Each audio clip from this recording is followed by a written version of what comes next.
How can we actually manage the water crisis today? The first thing which we can do is really be mindful of our water consumption. Again, when we talk about rainwater harvesting, Rajasthan has done some wonderful work. So, welcome back. Good morning, Harshita. How are you? good morning. I'm okay. How are you? Yeah, also great. I think we were having some internet issues, like always. Not us, but in general, the internet of the world. It just tries to beat you, at the wrong time. So Also means we are a little too dependent on internet now. oh yeah, but also like having something that helps us connect than having nothing like the old times. I mean, it's such a huge difference, right? Like you can just click and then be connected. I mean, how amazing is that? Imagine this 20, not 30, like, yeah, even just 20 years ago or even 10 years ago. 10 years ago, yes. Yeah. Yeah, plus and minus of, you know, anyways. As long as we don't let the technology totally take us over. Yeah, yeah, yeah. I think that certainly helps. Uh, if I have to ask, what are the different ways of harvesting rainwater, both in the traditional and modern setting? Maybe some examples would also help. Yes. So again, as we have established, rainwater harvesting is saving the rainwater, which means the water which is falling from the sky touches your ground and you save it. Now, rainwater harvesting can be done in many different ways because there are like so many ancient and relatively modern techniques available today to harvest rainwater, or used to be existing in the past. Rainwater harvesting, crucially, if we look it up, it is about, we are either saving the rainwater for our instant use, which is, I am harvesting water and I can use it the moment I start harvesting it. The second thing is that we are saving the rainwater to in the longer term to have more water availability, for which is not used instantly. It reflects in years to come, right? So again, when we talk about rainwater harvesting, Rajasthan has done some wonderful work. So you know there is there are johars, which was johar, I think they're called johars, which were just the ponds which were created to save the rainwater. And then every once in a while you would need to refill. So a simple structure, nothing fancy, nothing complicated. And same goes with Khadeen again. Would They would make it on the embankments of like Aravali range, where you would already have depression, and then they would just create a bund, at a What's a lower rate. bund? Huh? What's a bund? I probably I Bund. missed that term. Um, so have you ever been to you must have seen ponds, right? I will also share. So what I'll do is I'll share a picture of a, like, I think you can include one of my drawings of Johar in the one people understand.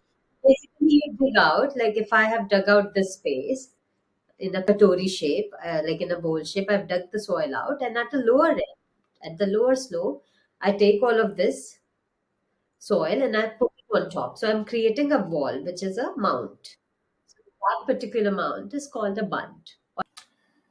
Okay, and how can we actually manage the water crisis today? It's sort of redundant, but I just would like you to reflect upon it, like how we can manage the water crisis today in terms of the available water, that we have.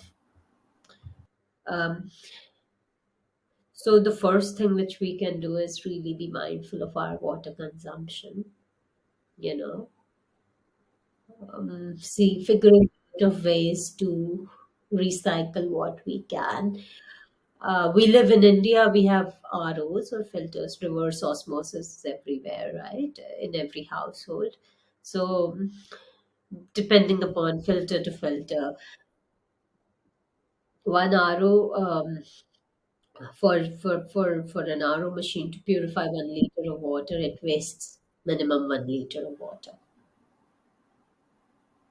So, yeah, and then I read it somewhere. I don't know. I mean, I don't want to say wrong things, but like, and somewhere I read that it also it also ends up wasting, like, maybe it's some RO filters, but like, if for 1 liter of water, it wastes 3 liter of water. But again, like, I I don't remember or recall where I read it, so I don't want to misquote it. So let's keep it 1 liter of water wasted for 1 liter of water, cleaning the water for us to drink. And what happens to that water? Usually, it's on our sinks. It just goes to waste. Whereas that is not, maybe okay, it's not potent enough for us to drink, but you could still use it to, like, do your mopping and, water the plants and other things. So that is something where we can actually, these are very like tiny solutions to our problems, but they can be so big in the long run. Like when I was living in Oroville, my garden was watered only using RO waste. I would collect it in buckets, and then every day those buckets would do the garden for me. And the vegetables grew up to just be fine, just saying. So something as basic as that, or like, okay, now that is also something which I want to appreciate in India, at least in airports and stuff. I see that the water taps have become, like, now they are consciously putting the faucets which are more eco-friendly, in a way that they don't disperse so much of water upon you opening them, you know and then they are all with sensors, so it's very smart, and that is something I really appreciate, which is happening in different cities. So again, like, when we are something as basic as, and this pains me that if I have to speak it out loud, or somebody has to, like, again, to open the tap to wash our hands, we don't realize how much water we actually, like, what should be the right water flow that our hands get washed properly, versus we open it at full 90-degree, where the faucet is just really pouring down. So some things as basic as that, because when we become more mindful of little things which are happening within our households, and I'm not even talking about conserving rainwater right now. I'm not talking about treating your grey water. I'm just talking about minimizing the usage. And and rightfully so. I'm not telling you that you don't take long showers. I'm telling you, okay, if you want, even if you want to take long showers, how much of water do you actually want falling on your body? Maybe you can just play around with those little things that in itself is, these little things matter, they can bring big change. Imagine, like, if an entire city starts managing their water like this. Or what happens when our water tanks are full now? We don't have like a float device usually, like we don't have a device which can tell us before the water is full that the water is full, so we can switch off the motors. So a common problem in India everywhere. So what happens is when the motor is full, then the water will start overflowing, and by the time you've like switched it off, it would still continue to overflow for next 5-10 minutes, because that water's already been pumped in. So, okay, how can we be more mindful of that? Maybe we can fix solutions, like fit up solutions, figure out a way that there is an alarm or something which goes, uh, which goes on before the water is full. So we can close it off in time, or the water which is overflowing. How can we divert it into a place? Maybe it's okay if the water is overflowing. Maybe we have a recharge sump down there somewhere. I think there is a lot of possibilities for innovation in the space. Like you can auto shut the tap supply itself. The machinery can be set in such a way. It shouldn't be that big of a deal. You just need It's a not. I mean, slider, it just needs a little bit more sensors, maturity. Yeah. things. But we don't think about it. Like sometimes I even get mad at my parents that, oh, the motor is full, you've closed it. Just, I mean, good thing is they have a custard apple tree where all the water falls, so and that tree gets happy and healthy. But it just Yeah, I mean, there are smart homes. things. I'm uh, pretty sure, like, yeah. No, I think that we have smart homes for managing the lights, and the timing, and switch it on, switch it off. Coming from the technology background myself, I think it should be pretty easy to design those equipments, which could come on a lower cost, and go on the large manufacturing scale. For the way they are right now, the sensors which goes off the alarm, to go for you to do stuff manually to switch off the tap. Just for the reference for the people who don't understand it, like maybe someone who's not from India, so we have like water storage on the rooftops, in the big tanks, which we manage by ourselves. And the moment, so we have like certain hours in a day where the tap supply comes from the municipality. But there could be situations where, just want to chime in that a lot of India is not using municipality water anymore, also because they have dug bore wells, which is also, there's no count. So indeed, yeah, that's another we challenge. have water So supply all 24/7 now. there are layers, yeah, to this information, but like keeping it first, generic thing, or like simplified understanding of what we are talking about is that, so there are like sensors that people have put, but the sensor is in such a way that it will blow an alarm or like a signal. So if you are in any part of the house, you will be able to hear it. At least the speakers are there, and then you have to run and switch off the tap supply and also the electric motor, which is actually pumping it to the highest level in the house, most probably where the water storage is done. But I think a lot of innovation, what just was coming to my head, and also coming from the technology background, when you were explaining, the innovation could be in firstly like auto shut. It's not that big of a deal. We anyways use so much of machinery, and people spend so much on interior design and renovations. This is just pennies, compared to that if it becomes a priority.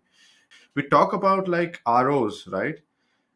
But do you believe in the theory that it was systematically done like this? The rivers were systematically polluted in the late 80s or 90s. I have been hearing that theory for many many years, but I don't know myself, because growing up, a lot of times when you used to play in community parks and stuff, where the tap water would be available for the plant supply, we would be fine with just drinking and consuming that water. I have like this memory is from my early 90s.